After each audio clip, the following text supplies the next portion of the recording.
Last night, I finally got around to seeing Pearl. Now, Pearl is a prequel to the horror film that came out earlier this year, X. This is kind of crazy. I can't think of the last time something like this happened since the Matrix sequels, when the Matrix 2 came out in the beginning of the year and the Matrix 3 came out at the end of the year. I didn't even know that Pearl was coming out. I really liked X. I saw it twice. I thought it was a really good horror film. And now to have a prequel on like the killer from X come out in the same year, a couple months later, that's awesome. This review is going to have spoilers. Real quick, let me do a plug. Etsy.com/shop/evilbroomstick. Buy yourself a hand-painted horror hat. I've got the Friday the 13th hats in all colors now. I've got ghost face hats. This movie, Pearl, kind of blew me away. It was honestly one of the most disturbing horror movies I've seen in a long time. I saw it with my brother and my girlfriend, and I don't think they were as shooken by this film as I was. All three of us really liked it, but for some reason it just disturbed the shit out of me, more so than X. I really loved the first half of X when it was about like some young kids trying to make like some artistic independent porn film in this cabin that they rented out. All that stuff I love. The conversation about like having multiple partners and being able to love someone and differentiating love and sex and all that stuff, like I love these scenes. When X was a drama film and X was a film about like young people making movies and like trying to like do stuff and become stars and become porn stars and all that stuff, I love that. When it became a slasher film, the whole film felt very like 80s style and 80s vibe, and I really liked that. It felt like a classic 80s slasher, but I didn't like the slasher half as much. Pearl is really just like a drama about a girl's descent into like pure darkness and madness.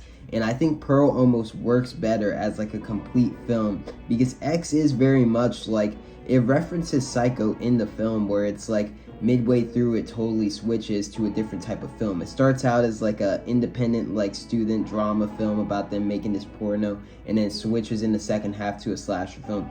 Pearl is consistently one way through this girl's descent into madness and darkness, into becoming a killer. There was a while in the film where I was really relating to Pearl, and I was really like picking up on her, just like all her feelings and her emotions, and I was really getting her, and I'm like, I feel you. Like sometimes I worry, like, is this all that there is? Is this my life? Is there no like greater like thing that I was meant for, meant to do? Is this all that I'm gonna be? Am I gonna be here, living here in this city, in this state? Am I gonna be stuck here the rest of my life?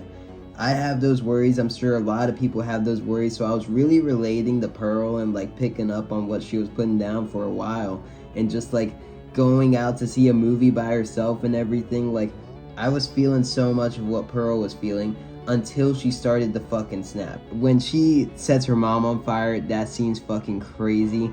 The turning point for Pearl is when she invites her projectionist friend over, and something's knocking, and she's like, oh, that's just a dog. And then when they're in the barn and she's like, we used to have lots of animals, but they all died. And he like asked about her dog, and she's like, we don't have a dog. I was like, fuck.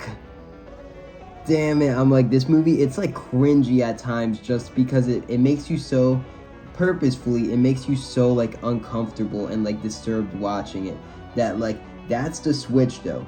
When she says like, we don't have a dog, that is where you almost leave Pearl as a protagonist and she becomes an antagonist. That is when you become, when she realizes like, oh shit, I fucked up and I need to do something now about how I fucked up. And like the dude's like, I'm leaving.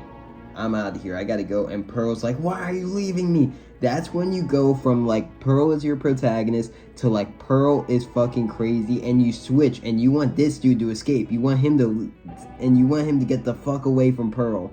And you're like, oh my god, man, run. And then when he runs to the car and he looks back at the barn and Pearl's not there, and you're like, shit, she's right there, and she stabs him. It's so fucking crazy. And the tie-in to seeing that's how we see that car that's in the lake in X was the projectionist dude that she stabbed.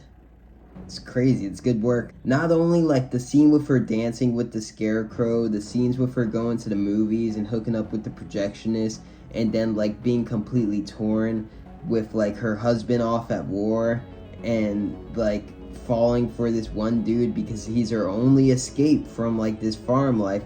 There was a lot of great character work that helped like explain how she became who she became in X.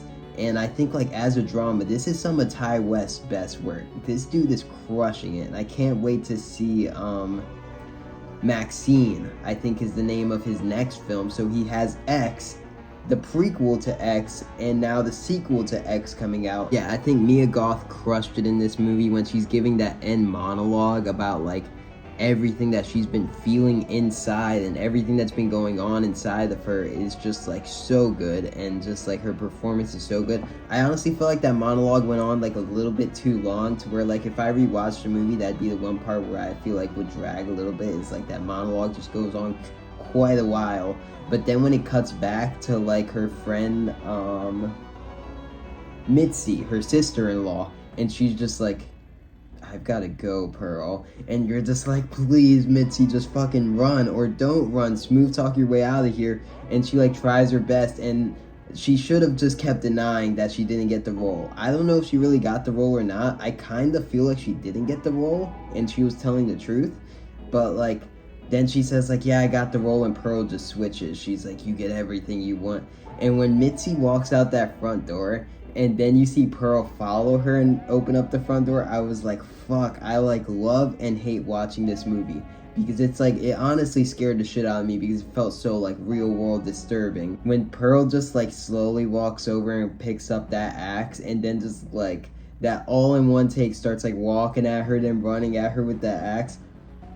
It was incredible. The smiling end credits was one of the scariest scenes I've seen in a long time. I loved Pearl. I loved X. I don't know which one I liked more. I mean, X had way more fun to it. As a slasher film, it was fun. As a independent porn film, it was fun. Pearl wasn't really fun. It was just like fucking disturbing. But I think Pearl, just like as a drama and a character study, I think it was phenomenal. So they're both great, and they're both very different in ways. But I hope you watch Pearl, because I just spoiled everything. But if you haven't watched Pearl, check it out, because it's a fucking fantastic movie. That's my thoughts on Pearl. What did you think about Pearl? Also, Etsy.com/shop/evilbroomstick. Buy yourself a hand-painted horror hat. Peace. Much love.